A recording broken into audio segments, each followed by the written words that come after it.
그래서 오늘은 기존에 뭐 좋다고 했던 거 너무 뻔하기 때문에 그런 건 넘어가고요. 그때 친환경 한번 같이 하자고 했잖아요. 그래서 오늘은 제가 친환경 가운데서 폐배터리 관련주들 한번 봐드릴게요. 폐배터리. 기존에 저한테 너무 많이 질문을 주셨던 기업들이라서 한번 제가 날 잡아서 해드려야지 했는데 계속 시간이 질질 끌리면서 그랬어요. 그죠? 폐배터리 산업 설명 좀만 드릴게요. 제가 공부한 지가 조금 돼가지고 용어라든지 숫자 이런 게 살짝 미스 날 수는 있어요. 불 켜고 눈 크게 뜨고 너 이거 틀렸다, 너 철자 틀렸다 이런 거 좀 자제해주세요. 봐주세요. 아시겠죠? 공부한 지는 좀 됐어요. 작년 8월이니까, 아니 2020년 8월이니까 지금 언제야? 1년 반 이상 지났어요. 그러니까 제가 설사 좀 틀리더라도 너그러운 마음으로 봐주시길 바랍니다. 엊그제 뭐 산업 설명 그것도 오래된 거 해드리다가 게임 뭐 하다 그랬지? 로봇 산업이었나? 그거 하면서 좀 틀렸다고 막 기를 쓰고 그러시더라고요. 너 이거 틀렸다 막 이러시더라고요. 틀릴 수도 있죠. 그죠? 네, 폐배터리인데 자 보세요. 전기차가 지금 올해 예상 판매량이 800만 대죠.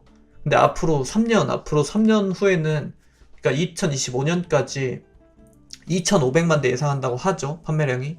그럼 3배 이상 이제 시장이 커질 거라고 하는데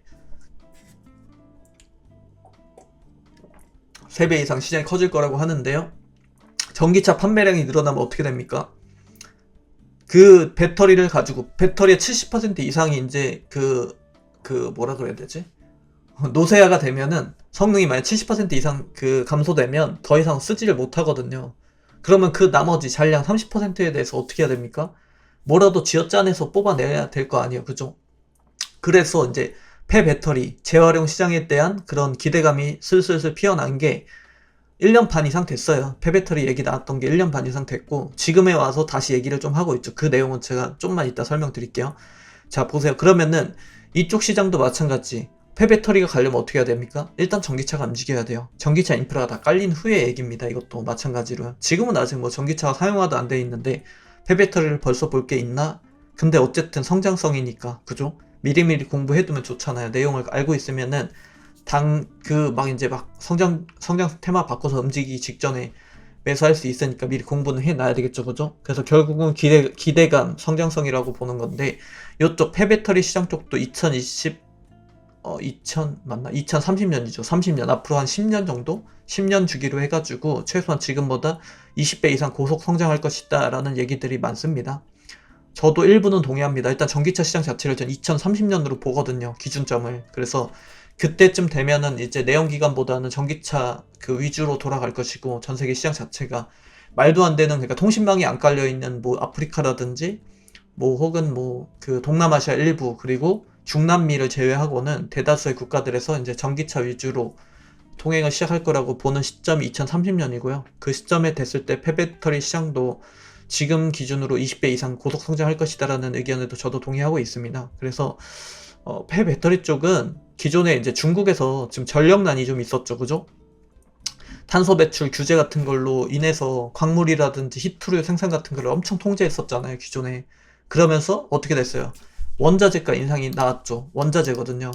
그럼 원자재가 인상이 이렇게 나왔어요. 인플레이션에 굉장히 큰 기여를 했죠.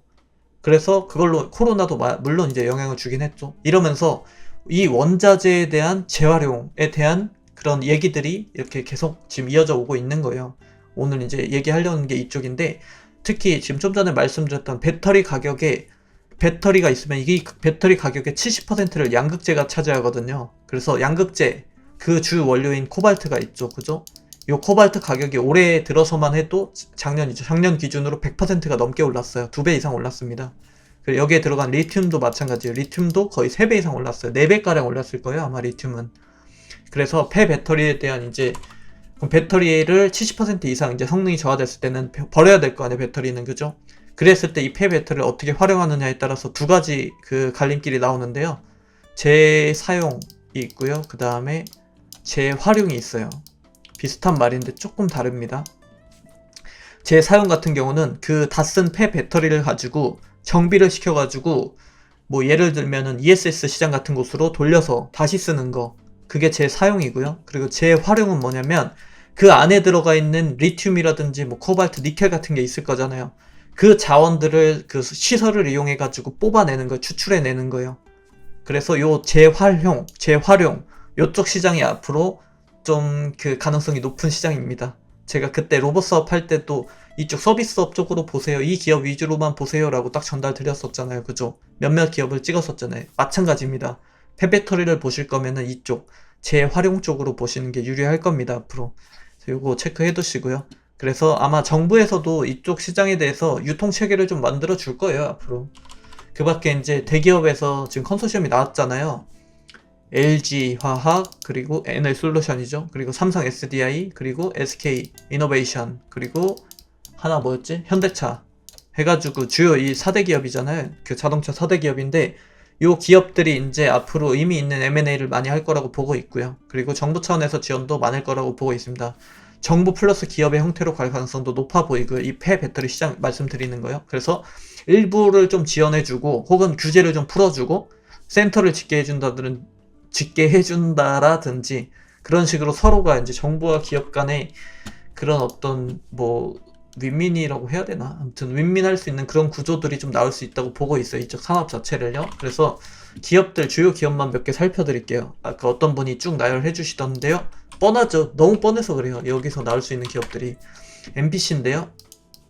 최근에 흐름이 좋았네요. 그죠? 원래는 그 폐배터리 하는 애가 아니에요. 얘는 그 잘 안 알려져 있는 애인데 파레트 있죠. 파레트. 그러니까 공사장에서 쓰나 이거를? 아니다. 우리 거기 그 이케아 같은 데 가면은 파레트라고 해서 이렇게 플라스틱으로 뭐 이렇게 올릴 때 밑에 받침으로 쓰는 거 있잖아요. 그거 말하는 거요. 그거를 만드는 회사예요. 그거를 플라스틱으로. 근데 참 웃기죠. 플라스틱을 사용하는데 환경오염의 주범인 플라스틱을 사용해서 뭔가를 만드는 회사인데 폐배터리 재활용 그 관련주로 엮인다는 게 참 재밌는데 아무튼 기존에 하던 사업은 이거고요. 여기에다가 플라스틱 컨테이너라 그래서 플라스틱으로 만든 컨테이너를 렌탈해줘서 거기서 이제 수수료를 받는 그런 사업을 하는데 파레트 쪽 그러니까 플라스틱 제조업이 한 80% 될 거고 그 다음에 렌탈 사업의 비중이 뭐 한 15%였나? 이 정도 될 거예요.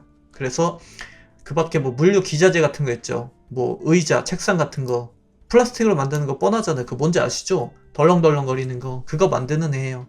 거기서 대부분 매출 만들고 있었고 주 사업은 그 파레트였죠. 파레트하고 그 컨테이너 하면은 뭐가 떠오릅니까? 물류 사업이죠. 그래서 물동량이 증가할 때 수혜를 받는 기업이었죠. 기존에는요.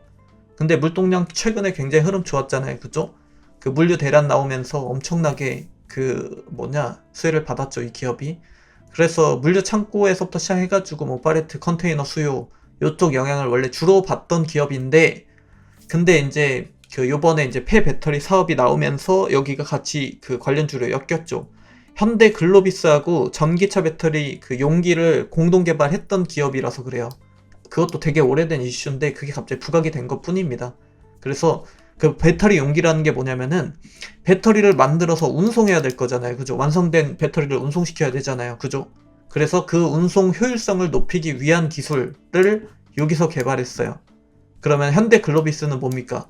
현대차 그룹의 어떤 뭐 중간 유통망 같은 기업이잖아요. 그러니까 이제 그 기업하고 같이 협업을 하게 되면 자연스럽게 그러면 현대차로 들어가는 배터리를 가지고 여기서 좀 샬라샬라 해가지고 그 수혜를 받을 수 있겠구나 하는 그런 이슈인 겁니다. 그래서 그렇게 보시면 되고요. 원래는 파레트 사업이 주 사업입니다. 여기 파레트 쪽으로 되게 유명한 기업들이 있어요. 한국 파레트 풀이라든지 아니면은 AJ 네트워크라든지 이런 기업들이 엄청 유명한 기업이거든요. 거의 양분해서 다 가져가는, 그러니까 독점하고, 이 파레트 시장을 독점하고 있는 기업들이 있는데, 거기를 주 고객사로 가지고 있는 기업이 MPC예요.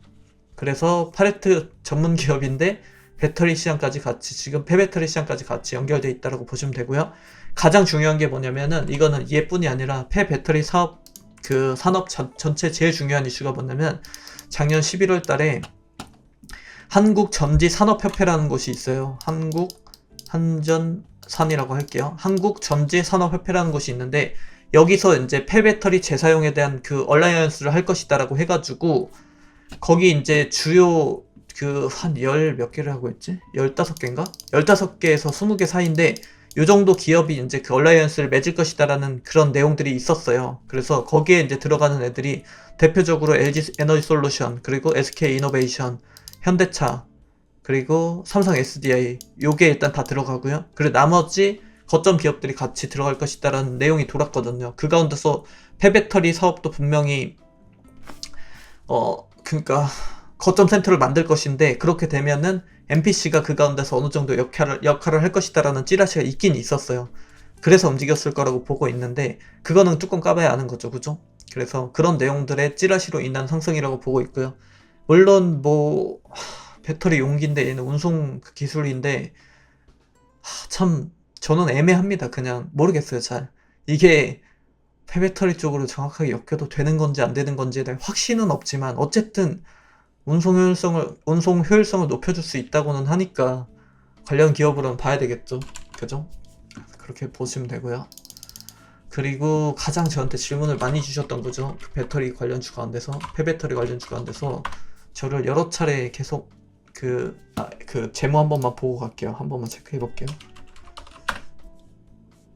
불안해가지고 한번 볼게요.